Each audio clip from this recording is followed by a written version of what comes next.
Film की शुरुआत Sam के परिचय से होती है, जो एक पुलिस वैन में उच्च सुरक्षा जेल में भेजा जा रहा है। उसने एक छोटी चोरी की थी, जिसके लिए उसे 6 महीने की जेल की सजा मिली है। जेल पहुंचने पर उसकी पूरी तरह से जांच की जाती है और जब सुरक्षा प्रक्रियाएं पूरी हो जाती हैं, तो उसे उसकी सेल में भेजा जाता है। वहां उसकी मुलाकात एक अन्य कैदी से होती है, जो उसके जैसा दिखता है लेकिन बहुत डरावना लगता है।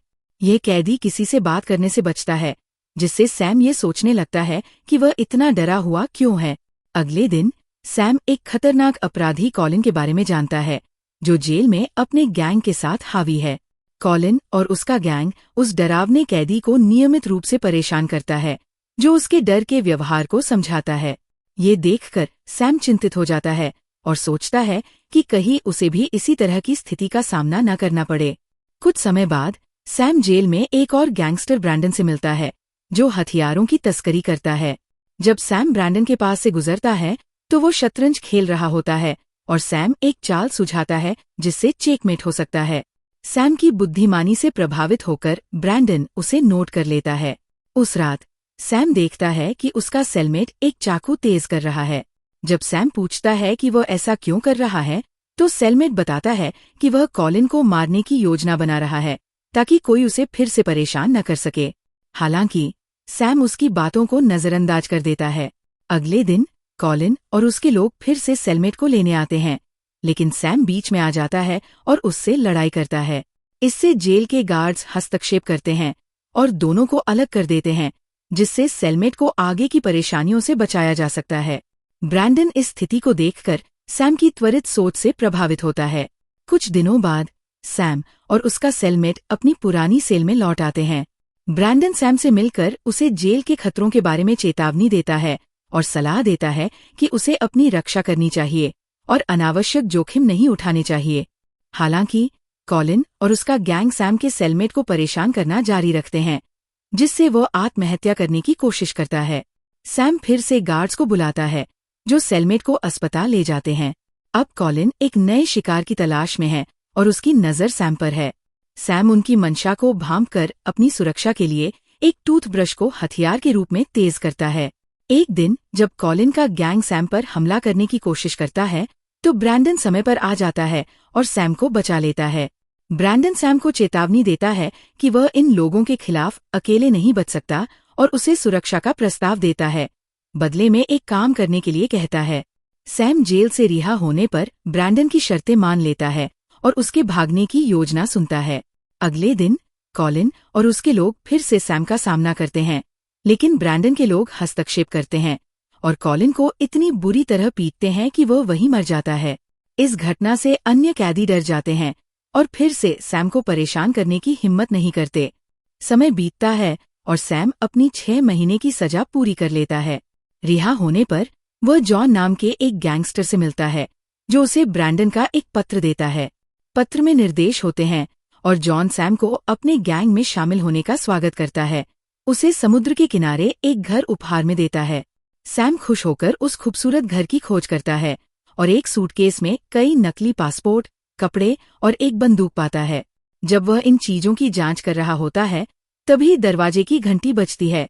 एक महिला सोना, एक बैग में नकद और एक सेलफोन लेकर आती है। वह सैम को बताती है कि ये फोन ब्रैंडन के साथ संवाद के लिए इस्तेमाल होगा और फिर चली जाती है। अगले दिन सैम ब्रैंडन के निर्देशों का पालन करते हुए फ्रैंकलिन से मिलता है, जो उसे विभिन्न घातक हथियारों के बारे में बताता है और उनके उपयोग की ट्रेनिंग देता है। बाद में सैम एक हेलीकॉप्टर किराए पर लेता है, ये दिखाते हुए कि वो शहर का दौरा करने जा रहा है। जब वो हवा में होता है, तो वो पायलट पर बंदूक तान देता है और उसे जेल की ओर ले जाने का निर्देश देता है, जहां ब्रैंडन को रखा गया है। इस बीच ब्रैंडन जेल के अंदर एक गार्ड को बंधक बना लेता है और उसे हेलीकॉप्टर के पहुंचने पर दरवाजे खोलने का आदेश देते हैं। सैम गार्ड्स पर गोली चलाकर कवर प्रदान करता है, जिससे ब्रैंडन और उसके साथी भाग निकलते हैं। वे जल्दी से एक कार में भागते हैं और जॉन से मिलते हैं, जहां ब्रैंडन एक योजना का खुलासा करता है, जिसमें वे सीधे एक सोने की खदान के भंडार कक्ष से चोरी करने का इरादा रखते हैं। ये डकैती $1 अरब की कमाई का वादा करती है। ब्रैंडन, सैम और गैंग बड़ी डकैती की तैयारी करने लगते हैं। इस बीच ब्रैंडन सैम को एक पार्टी में ले जाता है, जहां सोना भी मौजूद होती है। सैम और सोना एक स्विमिंग पूल के पास बातचीत करते हैं और अपने जीवन के बारे में जानकारी साझा करते हैं। अचानक एक आदमी, जोश, सैम को पूल में धकेल देता है, जहां वह तैर नहीं पाने के कारण डूबने लगता है। सोना उसकी मदद के लिए कूद जाती है और उसे बचा लेती है। यह घटना सैम को शर्मिंदा कर देती है क्योंकि सभी उस पर हंसते हैं। वह पार्टी छोड़कर चला जाता है। जब वो सड़क पर चलता है तो सोना एक कार में आती है और उसे लिफ्ट देती है। वह उसे एक चाइनीज रेस्टोरेंट ले जाती है, जहां वे खुलकर बातचीत करते हैं। सोना बताती है कि सभी लोग उसे जॉन की गर्लफ्रेंड समझते हैं, लेकिन उनका रिश्ता केवल पेशेवर है। वह ये भी बताती है कि एक प्रवासी होने के नाते उसे पैसे कमाने की कितनी जरूरत है और इससे उसे कितनी परेशानियों का सामना करना पड़ता है। इसके बाद सैम भी सोना से अपने बारे में कई बातें साझा करता है। वे दोनों घर लौटते हैं और एक अंतरंग रात बिताते हैं। अगले दिन ब्रैंडन सैम को देखकर बहुत गुस्से में होता है और उसे चेतावनी देता है कि वह कभी भी बिना बताए कहीं न जाए। वह सैम को सोना से दूर रहने के लिए भी कहता है, यह कहते हुए कि वह उसे भटकाने और उनकी योजना को खतरे में डाल रही है। सैम को डांटने के बाद ब्रैंडन उसे सोने की खदान की इमारत में ले जाता है, जहां डकैती की योजना बनाई जा रही है। ब्रैंडन ऑपरेशन के महत्वपूर्ण पहलुओं के बारे में समझाता है। सैम को ये सुनिश्चित करना होता है कि कोई भी आपातकालीन अलार्म न दबाए और भंडार कक्ष तक न पहुंचे, क्योंकि ये डकैती की सफलता के लिए बेहद जरूरी है। ब्रैंडन सैम को एक कुशल रेसर, क्रिस, को टीम में शामिल करने के लिए भी कहता है। क्रिस की भूमिका डकैती के बाद तेजी से भागने की होती है। टीम अब पूरी है और ब्रैंडन सभी को स्थान की ब्लूप्रिंट्स दिखाता है। लेकिन ब्रीफिंग के दौरान जोश, जिसने सैम को पूल में धकेला था, उसका मजाक उड़ाने लगता है। इससे एक झगड़ा हो जाता है और ब्रैंडन, जो स्पष्ट रूप से परेशान है, सैम को कमरे से बाहर जाने और शांत होने के लिए कहता है। सैम क्लब की ओर जाता है, जहां वह कुछ पुरुषों को सोना को परेशान करते हुए देखता है। वह गुस्से में आकर अपनी बंदूक निकालता है और उन्हें भगा देता है। सोना उसे डांटती है, समझाते हुए कि उसके इस व्यवहार से पुलिस आ सकती थी, जिससे उसकी देश निकाले की स्थिति और खराब हो सकती थी। सैम माफी मांगता है और उसे कॉफी पर चलने के लिए आमंत्रित करता है, लेकिन सोना मना कर देती है, कहती है कि उसे पहले काम करना है। सैम धैर्य से उसका इंतजार करता है। जब सोना अपना काम खत्म कर लेती है तो दोनों समुद्र तट पर जाते हैं। सोना मजाक में पानी में जाती है और सैम को बुलाती है। सैम झिझकता है, ये बताते हुए कि वह तैर नहीं सकता और पानी से डरता है। सोना उसे प्रोत्साहित करती है और उसकी डर को दूर करने में मदद करती है, और वे एक रोमांटिक पल साझा करते हैं, किस करते हैं और करीब आते हैं।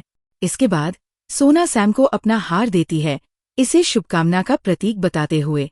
वो उसे चेतावनी देती है कि चीजें हमेशा वैसी नहीं होती जैसी वे दिखती हैं। किसी पर भी भरोसा न करें, यहाँ तक कि मुझ पर भी। सैम उसे आश्वस्त करता है कि ये मायने नहीं रखता और कहता है, एक बार डकैती खत्म हो जाए मैं चला जाऊंगा, लेकिन मैं चाहता हूं कि तुम मेरे साथ आओ। सोना जवाब देती है कि जाना आसान नहीं होगा, क्योंकि जॉन उसे जीने नहीं देगा अगर वह भागने की कोशिश करती है। डकैती का दिन आ जाता है। टीम सुरक्षा गार्ड्स के रूप में डिस्गाइजेस पहनकर इमारत में घुसपैठ करती है। ब्रैंडन सैम को वेंटिलेशन सिस्टम के माध्यम से प्रवेश करने, सीसीटीवी कैमरे बंद करने और सभी दरवाजे खोलने के लिए निर्देश देता है। सैम अपने कार्यों को कुशलता से पूरा करता है, जबकि ब्रैंडन और अन्य सुरक्षा गार्ड्स को निष्क्रिय करते हैं और उन्हें एक कमरे में बंद कर देते हैं। टीम वॉल्ट के करीब पहुंचती है। ब्रैंडन जोश को कर्मचारियों पर नजर रखने के लिए नियुक्त करता है, लेकिन जोश अपना आपा खो देता है और एक कर्मचारी को पैर में गोली मार देता है। ब्रैंडन गुस्से में जोश के सिर पर बंदूक से वार करता है ताकि स्थिति को नियंत्रण में लाया जा सके। टीम सोने को पिघलाने लगती है और ब्रैंडन कर्मचारियों को मजदूरों के रूप में मदद करने के लिए कहता है। टीम सोने को अपनी ट्रकों में लोड करती है। पुलिस का ध्यान भटकाने के लिए वे फायरिंग करते हैं। इस बीच क्रिस सोने के साथ एक कार में तेजी से भागता है, लेकिन पुलिस उसका पीछा करती है। इस अफरातफरी में कुछ टीम के सदस्य घायल हो जाते हैं, लेकिन समूह अंततः भाग निकलता है और सोने को जॉन के पास पहुंचाता है, जो इसकी बिक्री का प्रबंधन करता है। जॉन कमाई को टीम में बांट देता है, लेकिन जब ब्रैंडन एक मृत टीम सदस्य के बारे में जॉन से सामना करता है, तो जॉन और उसके लोग शव को एक कार में जला देते हैं और उसे एक क्लिफ से नीचे फेंक देते हैं। सैम अपने हिस्से के सोने के साथ वहां से चला जाता है। बाद में सोना के घर पर दरवाजे की घंटी बजती है। जॉन के एक आदमी का आगमन होता है जो बताता है कि उसे पता है कि सोना भागने की योजना बना रही है और उसे चेतावनी देता है कि जॉन उसकी मंशा के बारे में जानता है। वह उसे मारने की कोशिश करता है, लेकिन सोना मुश्किल से बच निकलती है और सैम को फोन करके बताती है कि जॉन ने उन्हें धोखा दिया है और पुलिस आ रही है। इसी समय पुलिस ब्रैंडन के अपार्टमेंट पर पहुंचती है, लेकिन वह उनसे बच निकलता है। ब्रैंडन एक कब्रिस्तान में जाकर डकैती के सभी सबूतों को दफन कर देता है। फिर वो जॉन को फोन करता है, जवाब मांगता है, लेकिन जॉन किसी भी तरह की संलिप्तता से इनकार करता है। ब्रैंडन को एहसास होता है कि उसे धोखा दिया गया है, इसलिए वो सैम से संपर्क करता है और सुझाव देता है कि वे मेलबर्न चलें, जहां जॉन संभवतः सोने का सौदा कर रहा है। सैम सहमत होता है और सोना को भी उनके साथ चलने के लिए आमंत्रित करता है। ब्रैंडन जॉन के ठिकाने का पता लगाने के लिए एक संपर्क का उपयोग करता है और सोना को उनके मृत साथी के परिवार को देने के लिए कुछ पैसे देता है। जब सोना मना करती है तो ब्रैंडन गुस्से में उसे थप्पड़ मार देता है। ये सैम को गुस्सा दिला देता है और दोनों में तीखी बहस होती है, लेकिन अंततः वे शांत हो जाते हैं। ब्रैंडन सैम को बताता है, तुम अब एक गैंगस्टर हो, तुम्हें कमजोरी नहीं दिखानी चाहिए। अगर तुम ऐसा करते हो तो तुम ज्यादा समय तक नहीं बचोगे। इस बीच सोना, जिसे नहीं पता कि उसे पीछा किया जा रहा है, ब्रैंडन को ये कहते हुए सुन लेती है कि काम खत्म होने के बाद उसे कुछ पैसे देकर दूर भेज देना। खुद को धोखा महसूस करते हुए सोना वहां से चली जाती है। सैम उसका पीछा करता है, उसे समझाने की कोशिश करता है कि उसने बातचीत को गलत समझा, लेकिन सोना नाराज रहती है। एक होटल में जॉन द्वारा भेजा गया एक आदमी चुपके से अंदर आता है और ब्रैंडन को बंदूक की नोक पर पकड़ लेता है। वह बताता है कि जॉन ने उसे ब्रैंडन को मारने के लिए हायर किया है।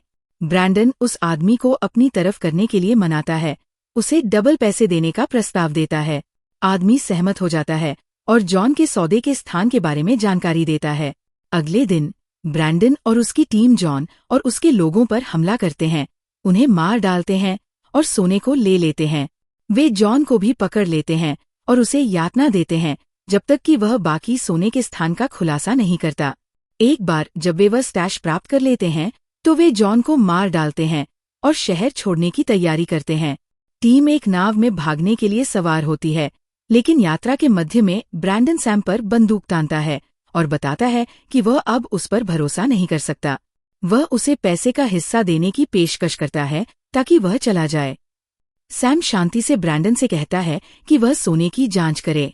जब ब्रैंडन जांचता है तो उसे पता चलता है कि सोने को लोहे की प्लेटों से बदल दिया गया है।